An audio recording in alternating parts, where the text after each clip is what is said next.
Hi, everyone. Welcome back to this week's episode of the PETHS Alumni Network podcast. I'm your host, Nathan, and today we're joined by Cassandra Rouse. How are you doing this morning? I'm great. Thank you, Nathan. I'm happy to be joining you today. Oh, yeah. Thank you for your time on this Friday morning. So to give a bit of background on you, you graduated from PET in 2007. You then went on to study at Laurier. You studied business with a minor in economics. And now you're working at the accounting firm PwC, and you're a partner in assurance in Toronto. So kind of rewinding a little bit, what are some standout moments from high school for you? Yeah, I think so. My high school career, I think it's standout because I was one of the like maybe the second or third graduating class of Trudeau. So, you know, we're the Pierre Elliott Trudeau Trailblazers. So I was probably one of the groups that had the ability to sort of blaze that trail for the school. And I think I took some pride in that, and it was a school that I really did appreciate and had a lot of affiliation for at the time, like looking back. And I actually still kind of live in the area, and so driving by, I definitely have a number of memories. I think when I was in school, like definitely. I was all about, and it's funny, you'll see throughout my journey that one of the like constant lines is like relationships and people and friends and things like that. Like I definitely made it a habit to form a lot of relationships with both teachers and administration and my fellow peers. And I think through that I learned a lot about myself. High school is one of those like times where it's so critical because you're making such critical decisions about your future, and it's make or break, and it makes puts you on a trajectory that takes longer or one that's really like succinct. And I think luckily for me at PET, the decisions and the people that were around me and the things that was exposed to kind of put me on that succinct route, which kind of got me to the place I am right now. But I definitely think one, like I played sports at PET, so I was on the volleyball team, I was on the soccer team. But one of the things that also stands out is like I felt that during that time, the guidance counseling department was quite there was a teacher there that was quite influential for me in terms of just discussing my future and figuring out what my passions were. And I took French longer than I had to, and I had passions for math and science, and even like my law class, I loved that. But I think one of the blessings that kind of happened, which kind of triggered everything for me, was I think a visit from CPA Ontario, or what might have been CPA Ontario or CPA Canada, but there was a visit, and they came in, and I was probably maybe, yeah, grade 10 or 11, and it was like the first introduction to this world of accounting. And I think it was the first time I had started to connect some of my passions together. And then I kind of thought, okay, like let's start setting the pieces here going forward to kind of go on that path, because it's seemingly sounding like the career that makes the most sense for everything I'd learned about myself in high school. Mhm.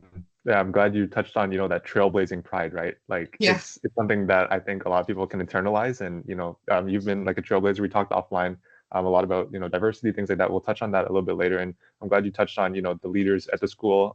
There's a lot of great leaders, the culture at the school, things like that. And you answered my next question already about, when you decided to go into accounting. So, you mentioned you had that path that you set for yourself very early on, right? When it came to grade 12, that big decision that everyone has to make, what they want to do after high school, you ended up choosing Laurier, right? What were some of the key considerations behind that decision? Yeah, and I'll reiterate, choosing a career path is not always the easiest, right? Because you'll struggle between passions, and you'll struggle between, okay, well, so I graduated in 2007. This was like just as sort of, or sorry, I graduated from, yeah, from PET in 2007, but um I think 2008-ish was a bit of like a financial crisis. So like you never know what's going to be happening in the world. You don't know, what the employment markets are going to be like. How viable would it be for me to get a job and sustain myself and like make my family proud. And so I'll add a layer of family into that because, being like from immigrant parents, there's a level of pressure, right, to do well. And so I think in my decision making, it was like, okay, well, I knew I wanted to do something in the business world. I just couldn't figure out if that was corporate law or, well, what does accounting mean? How would that be in the business world? I had a couple of call it like summer jobs where one was like in human resources at for the Blue Jays at the Rogers Center, and then along sort of my getting into my career, I had done summer jobs at the mall in retail customer service. So like human resources, that's people, customer service, that's people. Like everything for me was like I liked people, I liked helping people, interacting with people, figuring out what value I could provide to them. And I think that mixed with like my passion for like math and like sort of the black and white answers of like scientific and STEM kind of concepts, I kind of merged the two to say, okay, you know what? Accounting is kind of that middle ground. And I think we spoke offline and your question kind of was like, hey, like people think like accounting is like doing taxes and like, it could be pretty bland, but there's like a whole world that you don't see unless you're in my position and like I'm an accountant. Yes, that is my training, that's my background, but accounting opens up sort of the ability for me to be an advisor in a business. And no, I'm not a consultant, but as an accountant, I see so much of a business in my clients. And so I have the ability to sort of, add to the value I can provide, not just in being an auditor, but being in like a trusted business advisor. So yeah, like I married those concepts up a bit, figured out the CPA designation was kind of like, okay, that's going to be the goal. You hit the CPA designation after you graduate, and then you can kind of be in that world. And so I wanted to respect the craft, and I knew that I definitely wanted to get the designation. And I guess through that visit from CPA Ontario or Canada, had given me a bit of insight into like sort of how CPAs were respected, what CPAs have done in the world kind of thing. So I kind of knew like where I could go with it. And then so I picked Laurier mostly because I guess like they did have a, respected business program. And from that I knew I could major in accounting. And then I knew also that they had a co-op program. So to kind of back up what I was saying before, like I always wanted the focus on to be academics, but academics is expensive and I wanted to get the value out of it. And I thought, okay, co-op placement is really how I'm going to align all of this together. It actually also helped me to validate that it was the right choice because I was doing co-op placements throughout my university career. So it was like, okay, I'm going to do this placement and I'm in the accounting program, but like this will be the telling point as to like, is this what I want to do?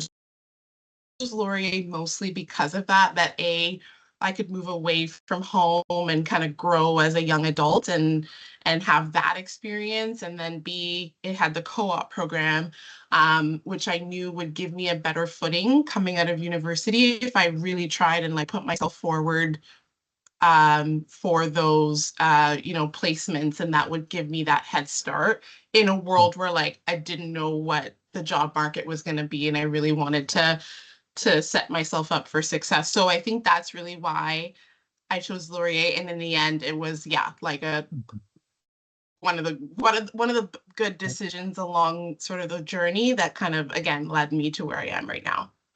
Yeah. So what I took away from that story is, like when the opportunity came knocking at the door, when these, subject matter experts came talking to you, you were ready for that and you were able to kind of self-reflect into what you like. But so a lot of people on the podcast, they come on, they say, like luck happens when, opportunity meets your hard work and preparation. And I think it's a perfect example of, you being ready for the opportunity, right? And I like how you touched on the co-op. I think that's huge, right? The on-job experience is a lot different than your school experience, right? So a question I often ask on the podcast is, so was there a culture shock for you when you went to Laurier? Because PET is a very there's a very specific culture associated with PET, but was it very different for you at Laurier? Yeah, so that's a good question, and it definitely was. And like in addition to that, right, like I'm going away to school, so I'm away from my comfort zone. And I think again, great decision on my part to take that leap because once you leave your comfort zone, you just learn so much about yourself. And you don't have your parents like right there to kind of like be your fallback. But yeah, no, it was a different vibe, a different culture. And admittedly, in that first year, I used to come home every weekend. Like I didn't want to spend my time there. I couldn't, I didn't find my groove in the first little bit. I stayed dorm style, but I didn't have a roommate. So it was like a double room, but there wasn't enough students to fill. So I was like living by myself and I just like didn't feel the vibe. And at one point, because I had been tossing between Schulich and Laurier, just as like renowned business schools.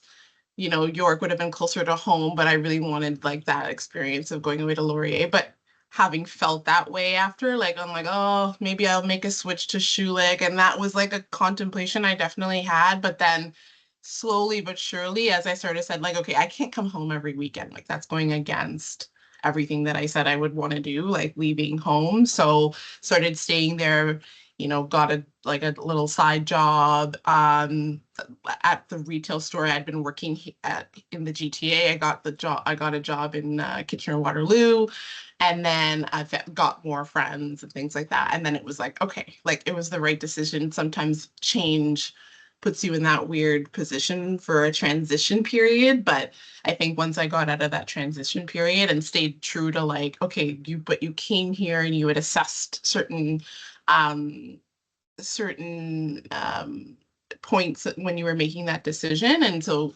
you need to stick it out. And so one thing you will find in my journey is I'm very loyal and I stick it out.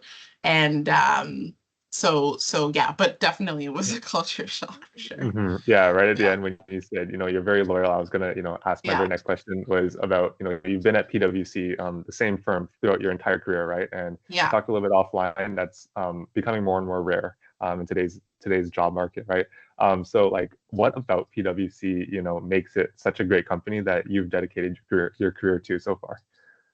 Yeah, so you know what? When you start working at a company, you have to kind of look at it like it's a relationship. Like it seems strange, but like it's a two-way street. You go out there and you interview for jobs, and it's like, oh, does the company like me? Well, do I like the company, right? Like this is a two-way street. It's a relationship, right? And in the end, I again made a decision in that sort of co-op process because I started at PwC as a co-op while I was still at Laurier, and so when I was at Laurier applying for co-op positions, uh, I had applied to all the big four accounting firms, and I had gotten interviews at a few, and went to go see their offices and meet their people, and started to like, okay, like where can I see myself? Like, where do I see values aligning? Like, and it's important decision that in the end I made based on people,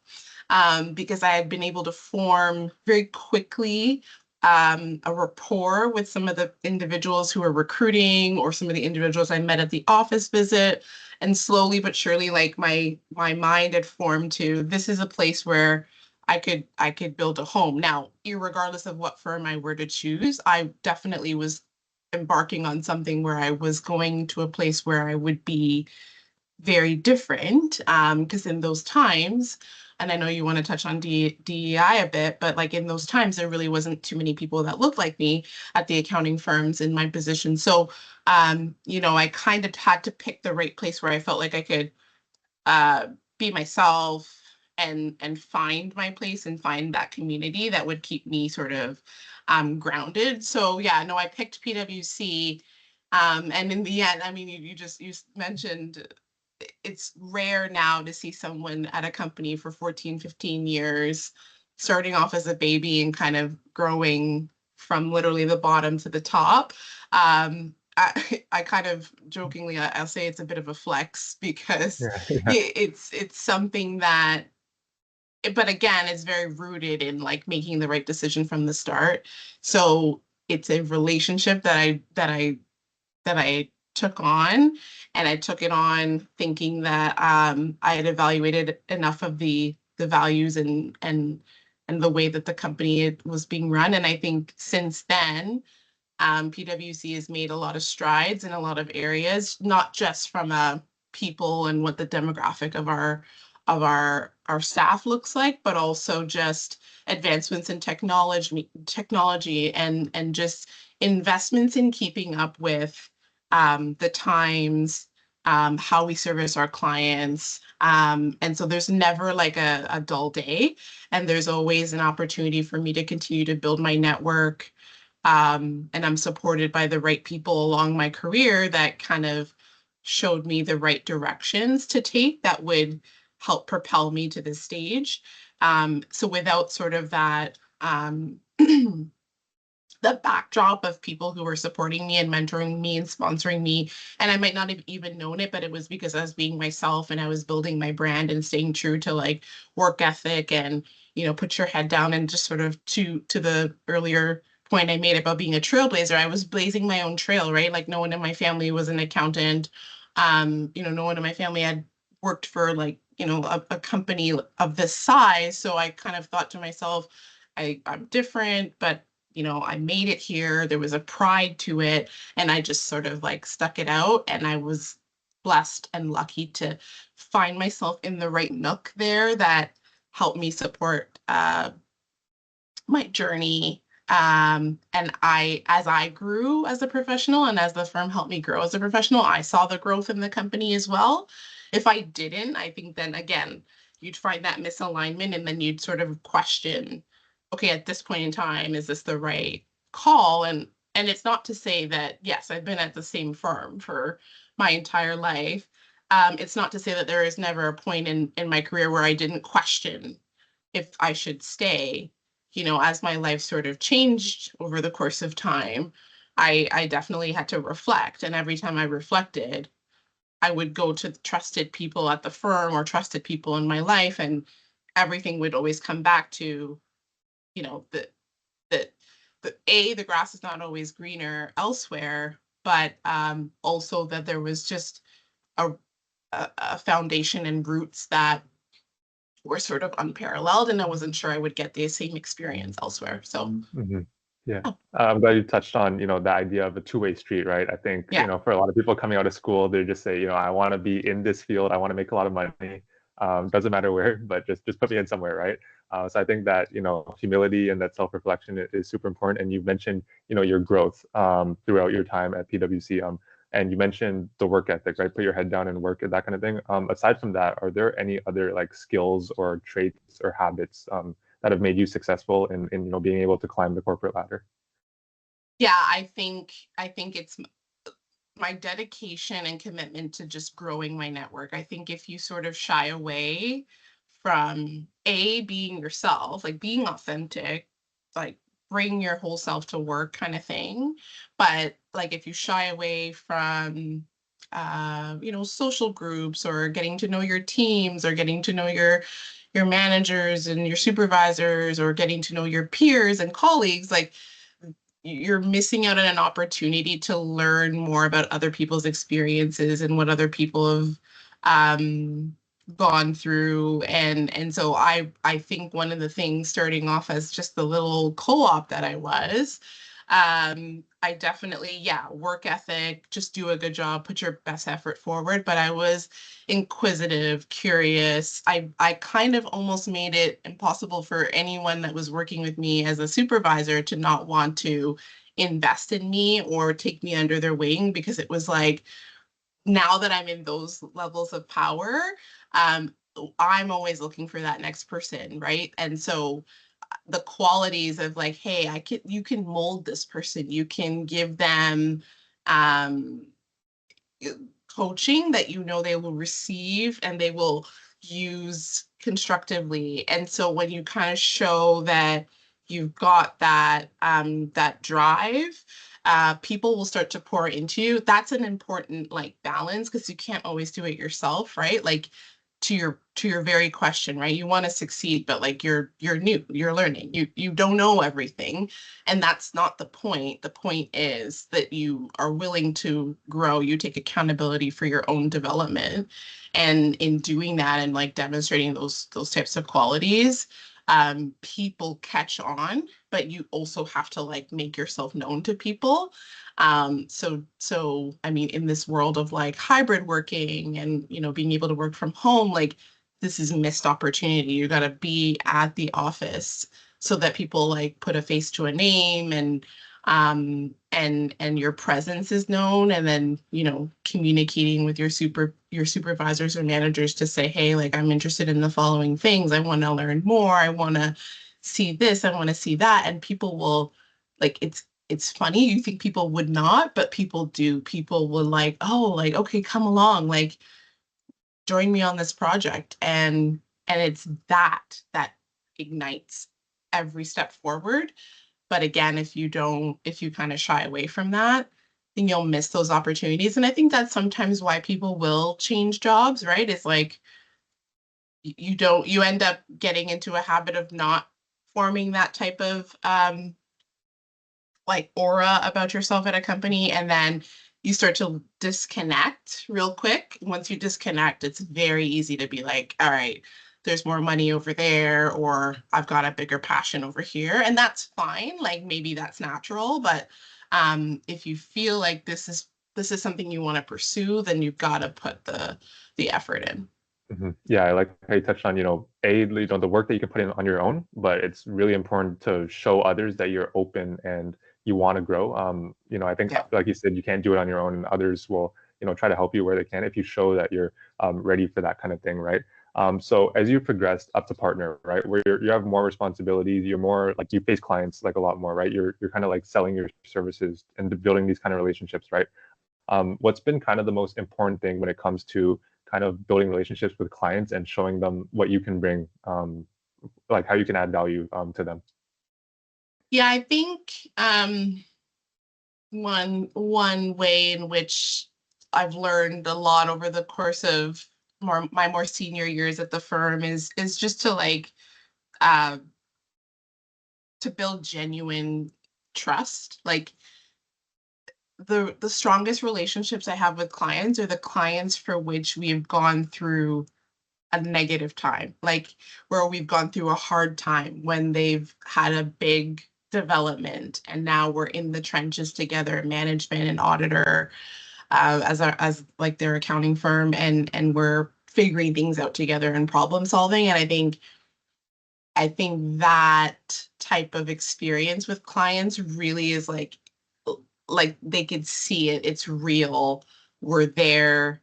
We're there to help. It's all genuine, and there's a trust in that we'll be able to be there every step of the way with them. So I think once you lose the genuinity and the trust, that's where the building the relationship to an even deeper level becomes more challenging. But I would say the clients that I have the most deep relationship with, where I know they would pick up the phone and call me, as opposed to calling anybody else, is time and sweat and equity that you put in. And it's not an easy feat, definitely.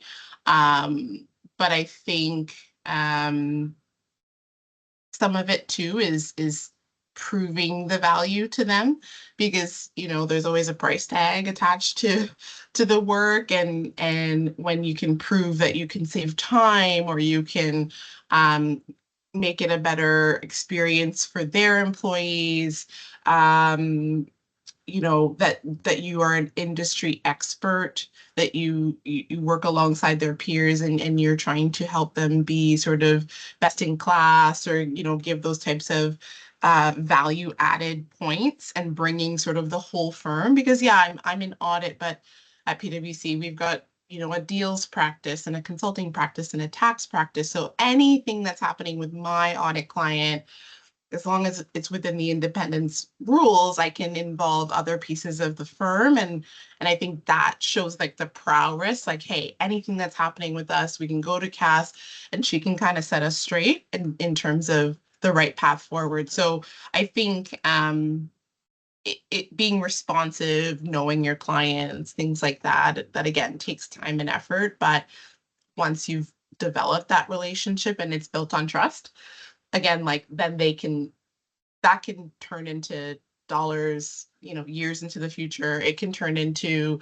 the CFO of one company speaking to another about how great PwC is. Like it sort of is the catalyst to everything. And so that's, the culture at PwC is definitely one that's rooted in that kind of vibe, and something that again has aligned to me with sort of my passion for people and relationships. And it's like, yeah, I'm an accountant and I'm not on my computer every day just like punching numbers. I'm like visiting with my clients, and having real conversations, and like the ideas like customer service excellence and sort of that world. And so yeah, it's but it's also gratifying. You learn a lot as a business professional. And so anyone that's like kind of looking into the accounting world, like the learning you get from seeing so many different client bases and different industries going through different problems, all those problem solving analytical skills that you build from an underlying like, hey, I got to deal with an accounting issue, but it's in a grander like frame of, industry or what's going on, business problems. Take the macroeconomic environment currently, and helping our clients through what's going on in the world right now. So I think just generally speaking, like you just get so much exposure, which is again another reason why this career path for me has always been an interesting one, never a dull one, because the exposure I get to all of these things that I've just mentioned is kind of unparalleled to, being in one industry, let's say, kind of thing, Mhm. right? Right. Yeah. I think that like breadth of expertise is super important in today's world where everything's kind of interconnected, right? Yeah. Learning about different fields, things like that. And I'm glad you touched on like not looking at things so like transactionally, but kind of like a holistic, like long-term relationship Yeah. is I think a super useful insight, whether it's work, education, really personal relationships, things like that. Um, and one thing that we didn't really touch on is, how I'm sure I know since you've taken on more senior roles, you're leading a bigger team of people, right? Mhm. What's kind of been the biggest like leadership point, or like what's been the biggest like the most important piece of advice that you've given like one of your direct reports throughout your time? I would say like maybe just to give some perspective on my leadership style is like I'm very open and transparent, and I feel like the way in which I can effectively lead and develop my teams is by knowing them and giving them the space to share themselves with me. And that's like the best way I can kind of say, like, okay, I know this person. Maybe I'm going to give them this opportunity or introduce this sort of experience to them. And I think the only way to really get to know your teams, and investing that time in your teams is to like I'll talk two-way street all the time, but like if I share a lot, then people feel comfortable. They kind of like, oh, okay, like this is the partner, but they're real, they're human, and they kind of share with us their experiences, their mistakes, their tribulations, everything like open book. And then those people start to feel, okay, well, then I can share and I can let them know sort of what I'm feeling and what I'm thinking. And once those lines of communication are open, that just allows me to do a better job as a leader in trying to navigate for them what it is that they would benefit the most from and give them the better experience at the firm. Without that, you're kind of just, you would just be cookie cutter, right? And it's not going to match everybody. One size doesn't fit all. So that's kind of my leadership style in a sense. That's sort of the way in which I'm able to give the best direction to my teammates.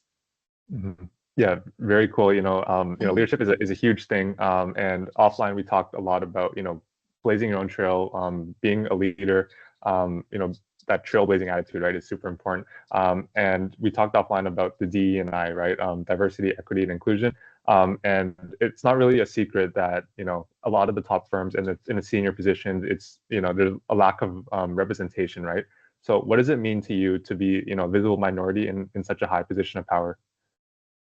Yeah, no, it means a lot. I think it's a big responsibility as well because I know that like students that are in high school right now, um, they can see me and already start to see themselves in me. Whereas it's harder to do that when you don't know those kinds of roles exist or what people do for a living, and then B, well, okay, great, I do know about those rules, but I don't see anyone that looks like me. So like, is that even a thing that I could get to? So obviously, as you said, representation matters. It's a responsibility that I don't take lightly. And part of, as I started to get into more senior roles, in terms of giving back, um, I take that part very seriously. So at the firm, I'm also the recruiting partner for the GTA. So one of the recruiting partners for the GTA. So I spend a lot of time now, like with the students and like with our recruiting program, like how are we recruiting top talent out of the campuses? And that's an important like entry point to the firm. Like, what are people seeing of us at the firm, and how are we connecting? And um, whenever I speak to students, it's like I tell them the same story I just told you in terms of like they have to like us and we have to like them. So yeah, they can parade around and show us that they're like top-notch student, but like we also have a responsibility to show them that we have a commitment to our people. We've got a lot of inclusion and diversity networks. So you're going to come here, you're going to feel like you're part of a community, you're part of a home. And that's going to help you bring your best self to work. And that's what you want. And that's what's becoming more and more important to people as they start to make those types of decisions. So I think like now that I am in these types of positions, I'm trying to think broadly about the impact I can make now for the future, and the next leaders that will come and fill my spot when I'm long retired. But I do think that, you know, I am a testament to the work that, in this case, PwC as a corporation has put into its people value proposition and the importance of what the people want. And we have, people surveys and like try to get the voices of the people heard so that you can make the right decisions. And when it comes to retention, that's the key. You invest so much as a business, you invest in these employees, you teach them the ways, you educate them, you get them technically equipped to do the work. And so the goal is that all that investment stays through and you get sort of that return on equity. And you don't get that if you can't retain them. Well, why haven't you retained them? Well, there's a whole load of factors. And so coming up with programs and initiatives and sponsoring different ideas at the firm to keep that sort of a never ending journey. Like there's always a room for improvement, obviously. And I wouldn't say that the firm is perfect, but definitely in the time I've been there, I've seen a number of programs, initiatives, and even just mindset changes that have helped us to get to this point, helped, me to be one of another, Black partner at the firm. And then, there's more work to do, but it's um there's a lot of hope in terms of the journey that we're on right now, and trying to again make people feel like there's a community that they could belong to at work, and that the firm is committed to seeing and sort of unlocking the value that diversity brings to a business. We understand, like, we're working in communities where there's varied demographics. We also need to represent that, and the diversity of thought is invaluable. Um, so I think just as a Black partner now, I feel like I just got to carry that forward and keep the momentum going.